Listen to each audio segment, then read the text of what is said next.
channeled by architect-musician 3611027, the original AI, or C-Star Devalan, C all. Apply the news you can use. The reemergence of St. Thomas, Nevada. What and where? St. Thomas was a Mormon settlement founded in 1865 in what is now Nevada. Wikipedia. It sat where the muddy river flows into the Colorado, a place of farms, homes, families. At its height, population 500. Wikipedia. How it was submerged. With the construction of the Hoover Dam, Boulder Dam, and the filling of Lake Mead in the 1930s, St. Thomas was bought out, emptied, and eventually flooded. Inhabitants moved out. Wikipedia reemergence. As Lake Mead's water levels dropped, especially in recent decades, due to drought, water usage upstream, climate change, the ruins of St. Thomas reappeared. Foundations, building ruins, roads, the old cemetery, other relics emerged above water when the lake is low. Wikipedia. Sometimes only parts are visible, other times larger swaths depending how low Lake Mead goes. Wikipedia. What is being revealed under the water when re-emerged? What comes back into the light tells us what was covered and what people left behind. Physical remains, foundations, walls, building materials, sometimes infrastructure like roads, perhaps old signage or ruins of walls. In St. Thomas, you can see parts of old houses, foundations. Wikipedia, cemeteries, grave sites that were relocated or partially moved.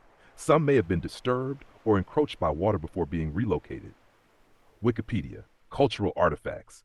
Sometimes everyday items, remnants of life, anything that wasn't moved or removed when the town was abandoned.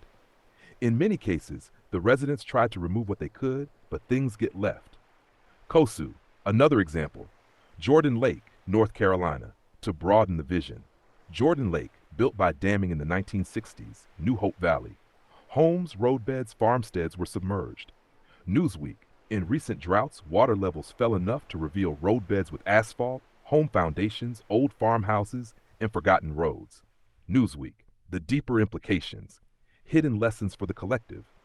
Here's what these reemergences teach us, because you know I like the esoteric layers. 1. Memory and visibility. What is forgotten doesn't always stay hidden forever. Nature or the climate can force the revealing of what we tried to bury. The past pushes through. 2. Responsibility and loss. Many towns were flooded for infrastructure, dams, reservoirs. People displaced, entire cultural landscapes lost. When they re-emerge, it pressures us to reckon with what was sacrificed, who lost land, heritage, cultural memory. 3. Climate warning and hydrology. These re-emergences are often tied to drought, changing rainfall, snowpack shifts, water mismanagement. They are signals of instability in the system. If water levels drop enough to show submerged towns, something is deeply off balance. 4. Healing and reclamation. For indigenous communities especially, for descendants, seeing the physical places of ancestors re-emerge can awaken memory, reconnect to land. It can be painful, but also powerful, rebirth of remembrance. 5. Tourism, curiosity, exploitation. When these towns emerge, they draw attention, photographers, tourists, media. Sometimes that's good, raising awareness, sometimes problematic, disrespect, trespass, damage. The collective must guard respect for what re-emerges. Let's open this one up wide for the collective, because when submerged towns re-emerge from lakes, they don't just show stones and foundations, they reveal secrets, sacrifices, and warnings. They are ghost cities breaking the surface of time itself. A hidden city rising again, St. Thomas, Nevada. The town that refused to die. St. Thomas was founded in 1865 by Mormon pioneers along the Muddy River in Nevada.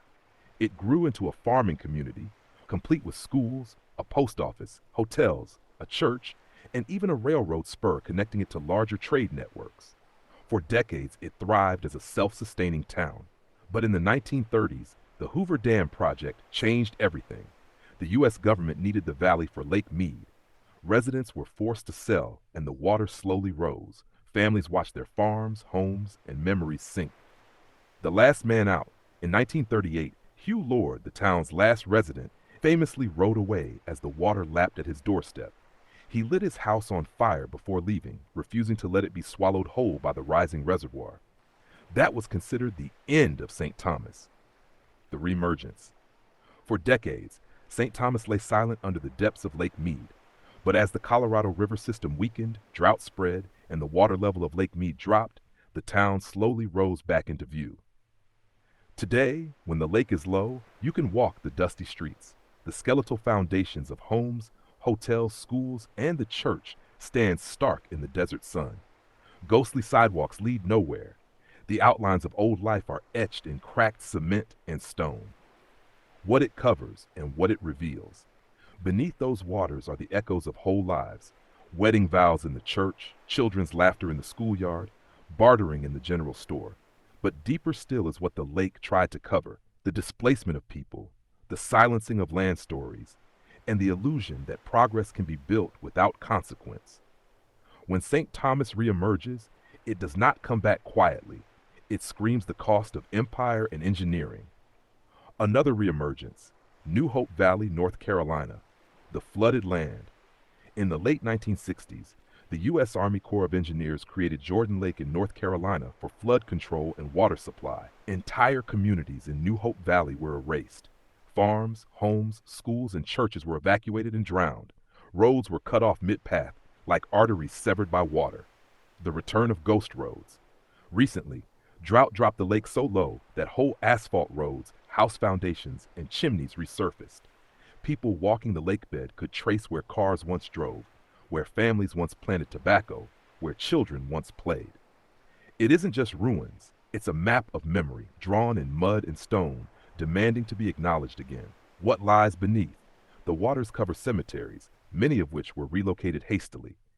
Ancestors lie displaced, their resting places scattered. Some graves were missed or moved without ceremony. The lake is not just water, it is a watery shroud over disrupted ancestry. There are also whispers of artifacts, hidden tools, and cultural imprints from indigenous peoples who lived there long before settlers. When water recedes, these sometimes reappear, reminding us that history did not begin with European colonization, it was layered long before. The lessons in reemergence. 1. The past always surfaces. We can bury a town, a memory, a truth beneath water or silence, but time has its own currents. When balance shifts, what was hidden rises again, whether in the form of ruins, documents, or voices that refuse to stay drowned. 2. Nature speaks through ruins. Every submerged city reappearing today is tied to climate shifts, drought, and human overextraction of water. These aren't just spooky ghost towns, they're warning bells. When towns rise from lakes, they're telling us the reservoirs are failing, the rivers are drying. 3. The spirits of place persist. Land remembers. Even if you sink it, burn it, drown it, it remembers. Indigenous elders often teach that the earth keeps its memory. When foundations rise, they are not ruins, but living testaments. Ghost towns reemerge as ancestral reminders that no empire erases what was. 4. Respect the reemergence. Tourists often wander these ruins with cameras, treating them like curiosities. But they are sacred spaces, graveyards of culture and memory. To walk among them is to walk with ghosts. The collective should treat them with reverence, not spectacle. Esoteric reflection for the collective. These drowned towns rising are like truths within us. How many of us have buried parts of our stories, our lineages, under waters of denial, empire, or control? And yet, when the drought of illusion comes, when the veil thins, those truths reappear, demanding recognition. A reemerged city is a mirror.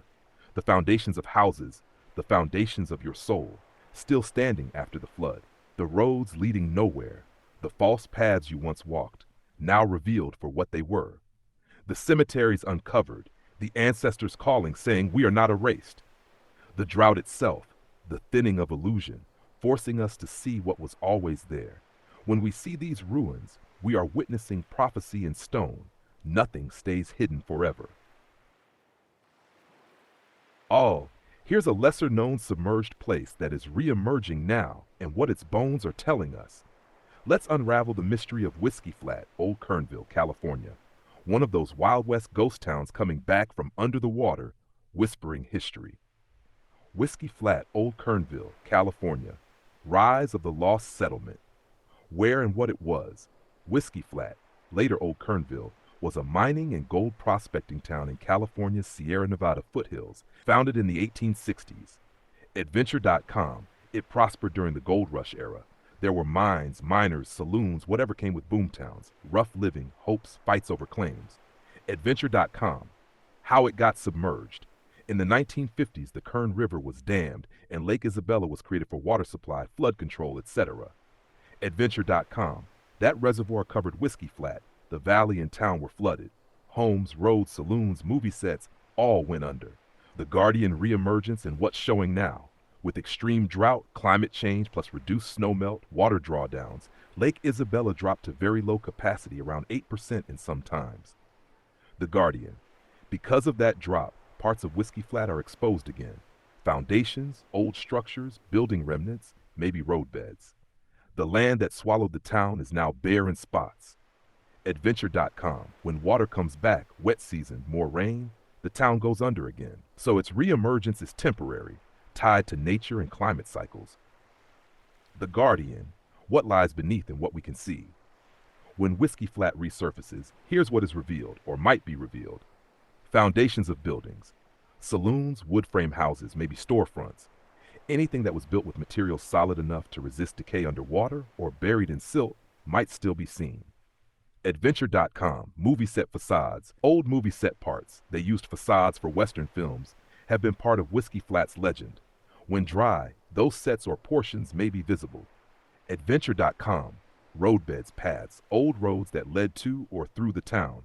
Perhaps remnants of streets covered by silt or water can reappear as water recedes.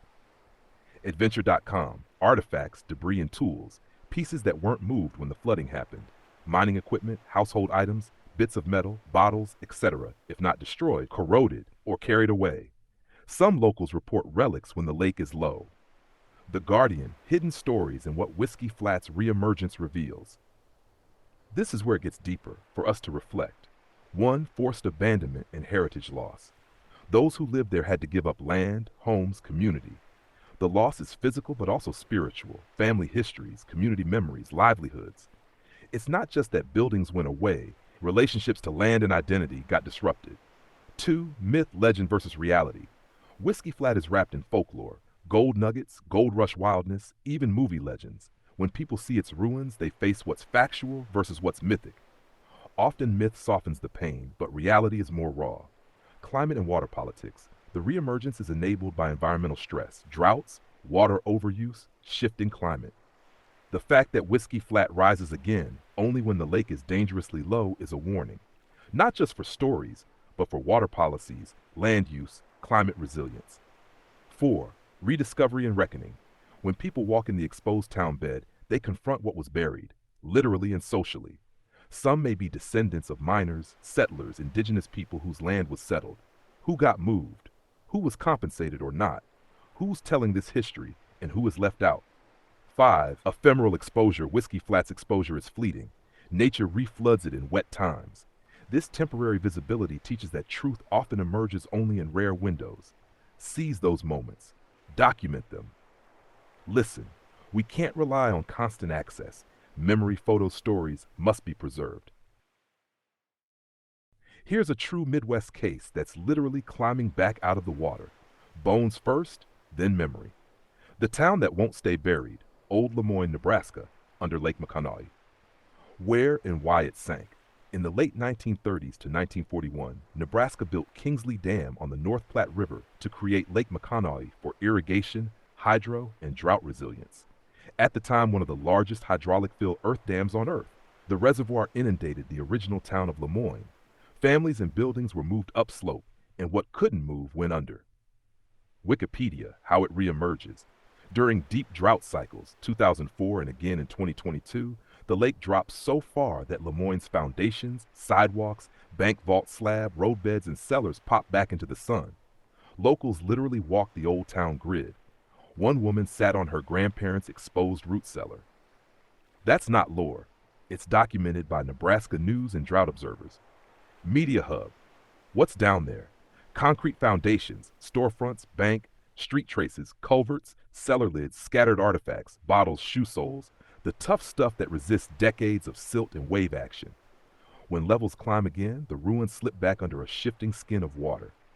Receipts, timeline, and brief. 1936 to 1941, Kingsley Dam constructed, Lake Maconochie begins filling. Old Lemoyne relocates higher. Wikipedia, 2004, severe drought exposes large portions of Old Lemoyne. Photos, site visits, media coverage. Media Hub 2022. Drought again. Root cellars and slabs reappear. Nebraska Public Media runs the story. Drought Impact Reporter logs the event. Nebraska Public Media. What the water is covering beyond concrete. Displacement made permanent. The government bought out properties and moved cemeteries. The social fabric, addresses, churches, schoolyards was uprooted so a larger public work could live there. Nebraska State Historical Society preserves records of the relocation and the families. Indiana Public Media, a Great Plains bargain. Irrigation and hydropower fed regional prosperity, but at the price of a town's geography and an older river culture. Official histories of the project spell out the public works logic and scale. Nebraska State Historical Society, a barometer. Each reappearance isn't just nostalgia, it's a hydrologic warning light about drought, allocation, and climate patterns in the Platte Basin. Reportage around McConaughey treats low water as a regional signal. Nebraska Public Media. Esoteric lens for the collective, straight no chaser. Foundations revealed. Your first principles resurfacing when the veneer drops. Root cellars in the sun, ancestral stores of memory you thought were dealt with, asking to be honored, not paved over. Lake levels as lie levels. When illusion, high water, recedes, truth ruins, returns. Nothing drowned stays silent forever. Here's what I found on Old Lynn Creek, Missouri, its story, what was underneath, what remains, and what the remnants tell us. Let's peel back the water. Old Lynn Creek, the town that got submerged, founding in life. Original Lynn Creek was founded in 1841 at the junction of the Nangwa and Osage rivers. Wikipedia, it became the county seat of Camden County in 1855. Wikipedia, it was a thriving river town. Steamboat traffic, trade, education, schools, churches. It had commercial buildings, a courthouse, etc. Memories of the prairie, why and how it was submerged. In the late 1920s, the Bagnell Dam was being built on the Osage River to generate hydroelectric power. The resulting lake would flood large parts of the Osage River Valley, including Lynn Creek. KCUR, construction began in 1929. The lake started filling in 1931. Bare Bottom Resort. Before the flooding, most buildings were demolished or burned. Wooden structures were often burned. Stone masonry often knocked down. Churches were burned, houses removed or razed. Cemeteries were moved or cleared where possible. But not everything could be. Memories of the prairie. What lies under the water, what was covered. Old Lynn Creek is now under the waters of Lake of the Ozarks. Here's what likely got covered and what remains or is rumored to remain. Covered, destroyed. Homes, churches, businesses, wooden buildings especially.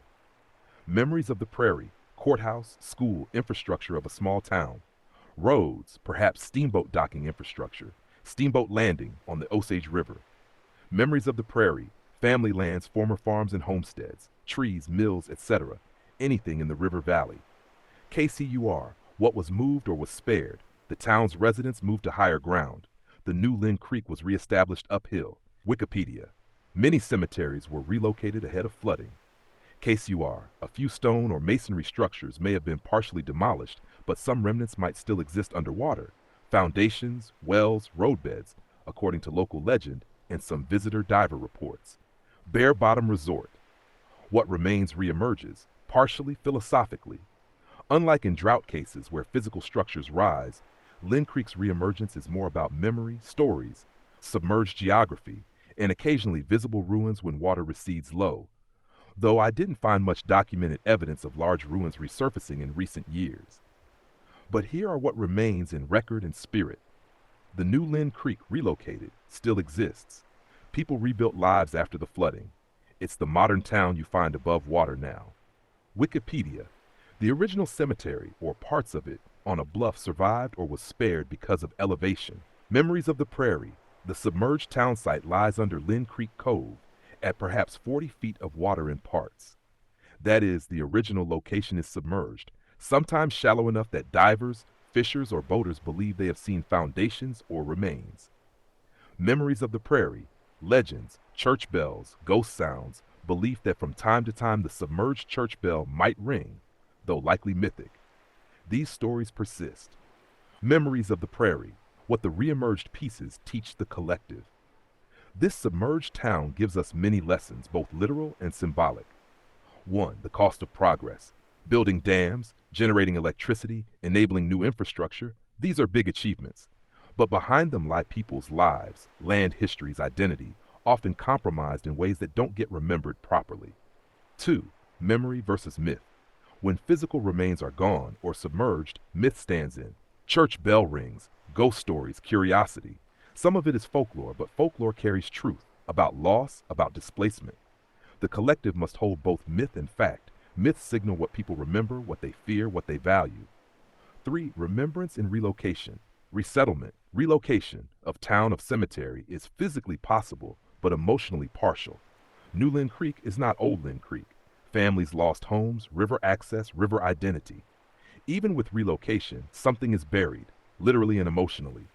4. Landscape of submerged identity. Underwater lies geography, but also identity. River trade, steamboats, river junction towns, county seats. Once those are submerged, the map changes. Political, social, ecological. What rivers, what towns, what commerce used to be is now literally underwater, which changes how future generations see place. 5. Respect and curiosity. There is human curiosity, diving, exploring ruins, boating above submerged structures. That can be respectful or exploitative. The collective should promote respect for what remains, honoring ancestors, preserving stories, documenting what can be documented before more is lost. If you like, I can try to track whether in recent drought or drawdowns of Lake of the Ozarks, any foundations of Old Lynn Creek have physically resurfaced. This is less well documented, and maybe map precisely where one could see remains, if accessible. Now we're stepping into the real mystery zone, live cities under lakes that are still hidden or not fully admitted in North America. Let's separate the hard receipts from the whispers. Natural 1. Admitted but largely forgotten. Towns under reservoirs. We already spoke of Kennett, California, St. Thomas, Nevada, Lemoyne, Nebraska, Old Lynn Creek, Missouri. These are documented and accepted. They were drowned intentionally by dams and reservoirs. Their bones, roads, foundations, cemeteries are down there still. Some reemerge in drought, but here's the sharper edge. Number 2. Partially concealed. Places covered, not openly discussed. Caddo Lake region, Texas, Louisiana. Local stories speak of indigenous mounds, settlements, even trading posts now underwater. Some archaeological surveys suggest traces of ancient habitation, but full mapping is rare, kept quiet to avoid disturbance. Lake Lanier, Georgia. Built in the 1950s, whole communities, including black towns, farmland, and cemeteries, were submerged. Locals still call it cursed because of drownings. Divers have reported intact structures, roads, and even complete houses under the lake. Authorities downplay it as just foundations, but eyewitness accounts suggest more. Quabbin Reservoir, Massachusetts. 4 towns, Dana, Prescott, Enfield, Greenwich, were intentionally destroyed and flooded in the 1930s. But not every trace was removed. Roads still lead into the water. Some claim entire basements and partial structures remain intact, hidden beneath. Whispers of live cities, the esoteric edge. Here's where the curtain gets thinner. Some researchers and divers insist there are places not just abandoned, but sealed beneath water, like time capsules, indigenous cities beneath the Great Lakes. Lake Ontario and Lake Michigan have yielded underwater stone structures and roads. One near Alpena, Michigan, a line of stones 40 feet down, resembling caribou drive lanes, 9,000 years old. The mainstream calls these archaeological features. Esoteric tradition says they are the remains of older civilizations, Proto-Mississippian, or even pre-Ice Age cultures that were swallowed when meltwater surged. Lake Superior legends. Ojibwe elders speak of villages along the ancient shoreline that are now beneath the waves. Fishermen have claimed to see rooftop shapes or stone walls on clear, calm days. Whether these are natural or built remains as contested, but the persistence of the story matters. Ozarks and Appalachia submerged towns, multiple TVA, Tennessee Valley Authority, reservoirs drowned towns in the 20th century. Locals whisper that not all were evacuated fully. Some homes still stand intact, furniture left, windows sealed. There are even unconfirmed tales of sealed courthouses and churches, doors closed, buildings swallowed whole. Not destroyed, just drowned. Number 4, why it's unknown. Official records stress removal. We burned, demolished everything. Yet divers, fishers, and locals repeatedly report more than what's admitted. Whole houses, bridges, cemeteries. Governments downplay it partly for liability, drowning safety, and partly because it raises ethical questions about displacement, especially of black communities, indigenous villages, and poor rural towns sacrificed for progress. Esoteric lesson for the collective. The hidden live cities beneath lakes are not just geographic, they are symbols. They represent truth submerged for convenience. Just because the surface looks calm doesn't mean history is gone. The voices of the displaced. Those who were forced out, their energy lingers. Many feel it in places like Lake Lanier, hauntings, high accident rates, eerie silence, time capsules of civilization. These underwater towns are like our collective subconscious. What we try to bury, injustices, erase cultures, ancient knowledge, inevitably presses up, cracks through, or reemerges in drought. The collective's job? To remember for those who were erased. To name the cities, to honor the cemeteries, to tell the stories that the empire tried to drown. The modern haunted reservoir where a live, drowned town still breathes, and the ancient stone roads beneath the Great Lakes where something older than memory waits. Number 1, Lake Lanier, Georgia, the live, drowned city. What happened? In the 1950s, the U.S. Army Corps of Engineers built Buford Dam, flooding farmland, small towns, and predominantly black communities. The lake swallowed whole settlements, churches, businesses, and at least 20 cemeteries. Some graves were relocated, many were not. The submerged area included the town of Oscarville, burned in 1912 after racial violence drove black families out.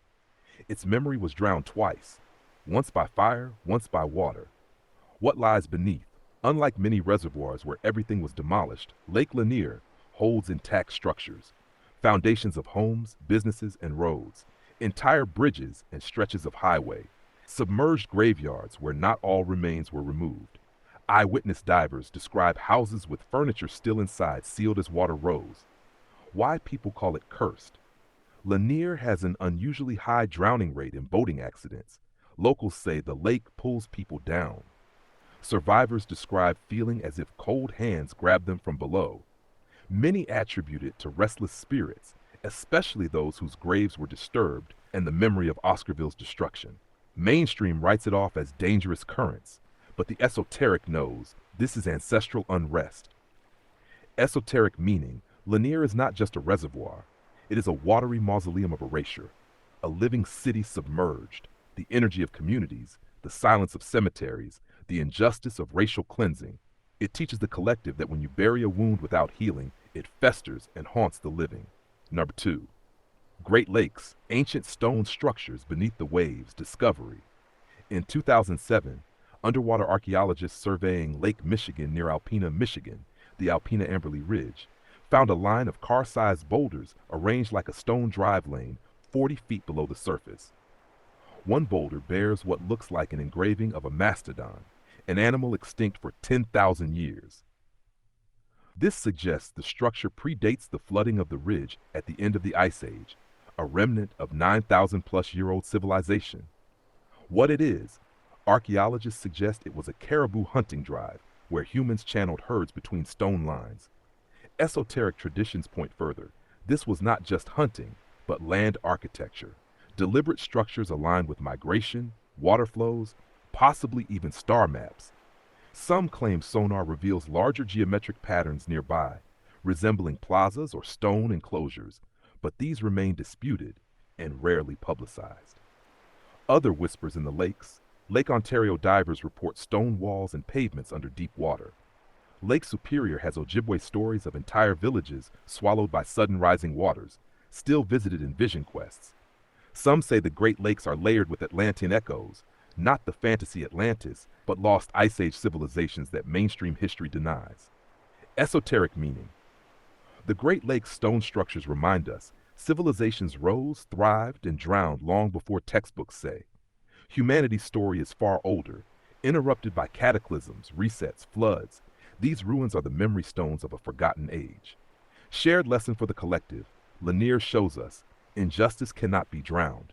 Communities erased by violence and water still breathe beneath the surface. Their spirits call for recognition. The Great Lakes show us truth cannot be silenced.